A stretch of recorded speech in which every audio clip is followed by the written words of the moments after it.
So look, here's the thing. I want to talk about content creators and this idea of audience over community.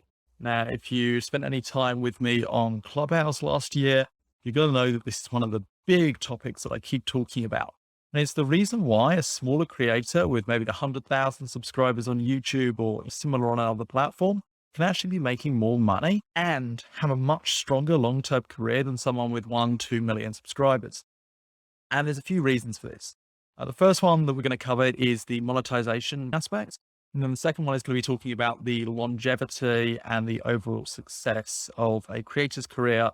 So the first element, as I said, is monetization. Many brand deal campaigns are actually paid either outright per conversion, or there's certainly an incentive to the creator the more people sign up, purchase, download, whatever the call to action might be. And so as a marketer, as an advertiser, we do the same thing at the agency.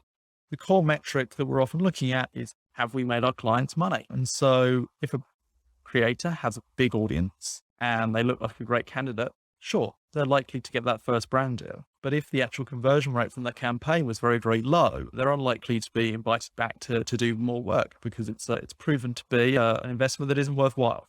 So as a creator, to be most successful on a monetization level, you're looking at an audience that needs to convert. Now, part of that is just about making sure that the deals that you take resonate with your audience. But the second thing is about building trust.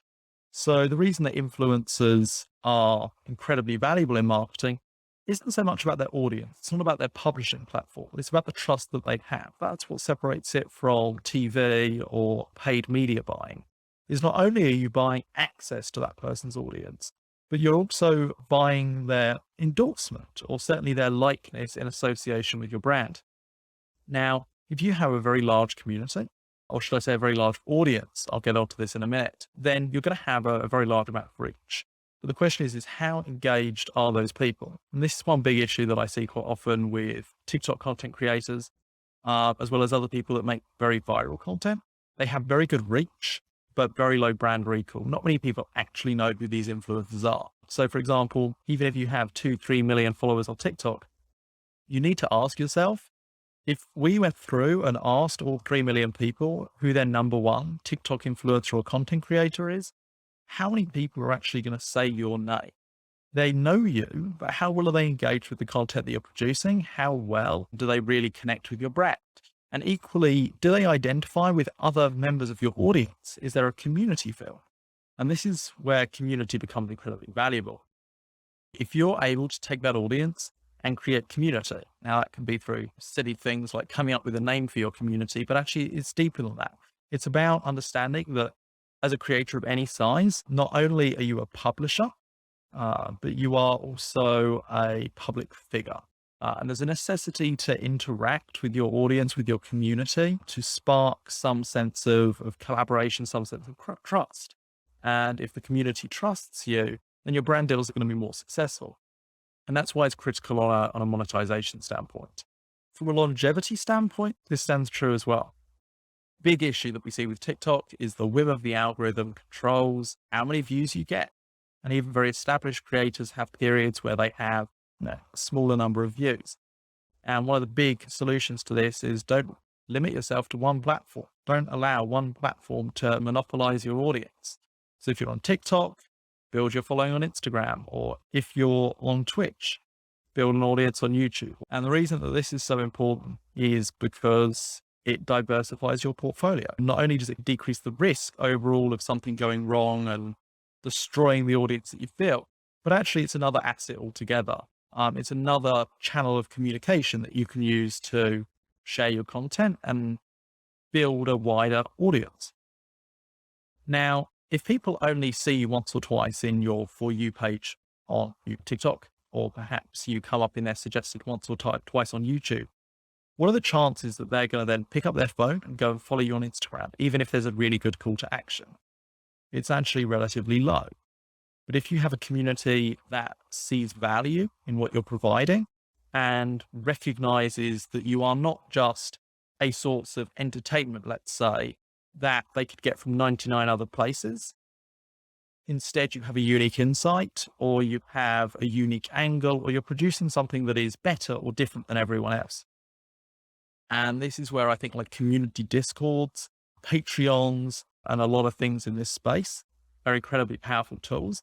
If you can convince someone to literally get out their credit card and pay you money on Patreon for very little in return, then you're doing something right. If you are either a thought leader in the education space or such a good entertainer that people want to join a community Discord server to discuss with each other and share things and build that sense of community, then you're doing something right. And you need to ask yourself, how many of your audience just see you as a creator that is creating content that will appear in their feed on whatever social media platform it might be that they may consume or may not consume? And how many of your audience actively seek out your content? How many of your audience, if you didn't post for a month, how many of those people would tweet you and ask when the next piece of content's coming? How clear, how impactful is the emotion that people feel when they watch your content? And building community is really critical there. So I want to take a little look at what communities are, how we can define them, and then how you as a creator can go about building a community. And I think it's important to consider that communities can be very, very different. So if you look at like business to consumer and retail brands like Starbucks, there's a very clear community that sits within their customer base.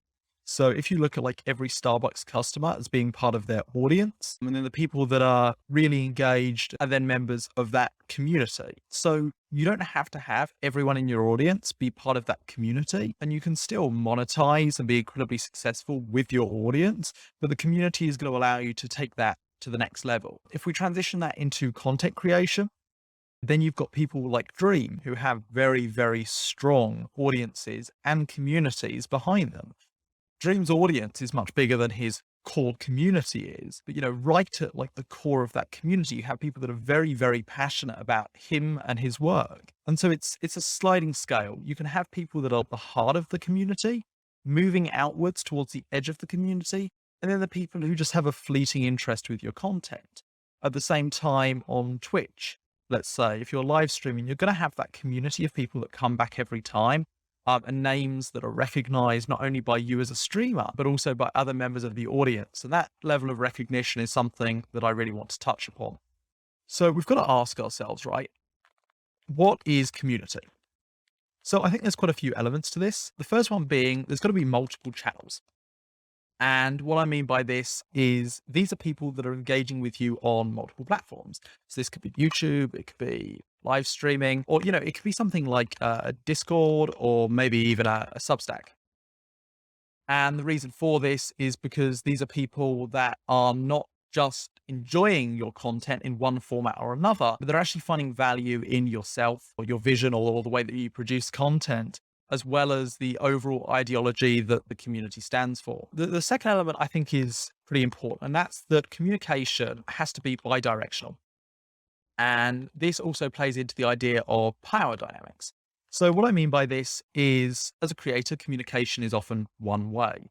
You are producing content that is then being consumed by your audience. The idea of community is that there's this level of bi-directional communication. And on a very simple level, that might literally mean that you are in a Discord community and you interact with people, or you're responding to comments or something like that. More importantly is this idea of power dynamic. Let's just take a community Discord server, for example, whether that be based around your live stream or your YouTube or whatever content you're producing. Is it an environment where people are talking amongst themselves and then you come in, provide some information, and all of a sudden everybody looks up at that like it's the final truth? Or, are you as a content creator in a position of power able to have mature debates effectively with your audience? I think this is even more true for learning and information communities, where you're going to have other people that are as, if not more experienced than you are, who can provide input. So in that regard, there's this sense of shared ownership. I think that's really interesting. Shared ownership. Also important though, is the fact, does your community self-describe? And this is based on the idea that people who are in a community should be aware of it, right? So did they opt in, or did they in some way feel special? If people just consider themselves to be engaged with your content, chances are you haven't yet felt that true sense of community. I think if we go back to the Starbucks example, the vast majority of people that we'd categorize as being in that community would very much identify as being a devoted fan of Starbucks. And it's the same thing. Do these people just think they're engaging with you on different platforms, or do they recognize that sense of community? And I think the next level of that is finite limits of community. So to be a successful community, or to really fit this definition of community, are there limits? Are there edges? So once again, it's a sliding scale. On Twitch, it might just be people that are returning 3-4 streams in a row, or you may define it as how people recognize their names and know who they are. But I think this is also what's very powerful about Substacks, about Discord servers, about Patreons. You can very clearly say that this is the day that somebody opted. And I think, the next part of this that's quite important is the idea of how do you build community? And the most important thing is you can't. Community is something, as we said, it has to be self-described. It has to be bi-directional. It's not something that you as a content creator can just set up. Going out, launching a Patreon, going out, setting up a community Discord server does not build a community for you. It provides a vehicle, it provides a medium that community can live on. Now, that doesn't mean that you have to sit and do absolutely nothing. In management, we often have the idea of management is about prescribing something and expecting people to follow it or act in a certain way, compared to leadership, which is about leading by example. And this is very much the same thing.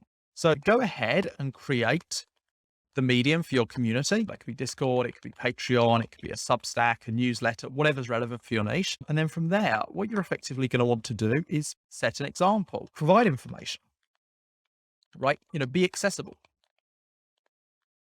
It's all about showing that you want to engage with your community and take direction as well. So if the community wants to go off in a different direction, like for example, talking more about a particular niche area of the content that you produce. So let's say you're producing content around business and marketing. If your community wants to really focus on paid media, let them. It can even be a very strong indicator of the kind of content that you should be producing. And over time, this will develop. And this is the reason that small creators, when they begin to do things like name their audiences or prescribe the values and the catchphrases of a community, it just doesn't work. These are things that evolve naturally. So you have to be conscious about what you're doing, but at the same time, you've really got to understand that it is a process that is out of your hands. You can nurture it and you can help guide people, but whatever you do, don't force community, because then you go all the way back to square one. Really, really valuable topic, I think, and something that so many creators don't realize. And as I said, this sense of community is not only going to help you a stronger audience that is retained for longer and is more engaged with your content. You're also going to be able to have almost like focus groups of what content you're producing and guidance, ideas. Monetization is going to be much easier, and you'll be paid far more for any brand deals, sponsorships, partnerships that you do. But also there's an enhanced sense of longevity. So your brand is going to last longer because people are not reliant purely upon the content that you're distributing to maintain a relationship with you. And that's why community is so valuable. So if you have any questions, let me know. I'm more than happy to do a follow-up video. If you enjoyed this video, please be sure to subscribe, follow me on Instagram, and check out these recommended videos.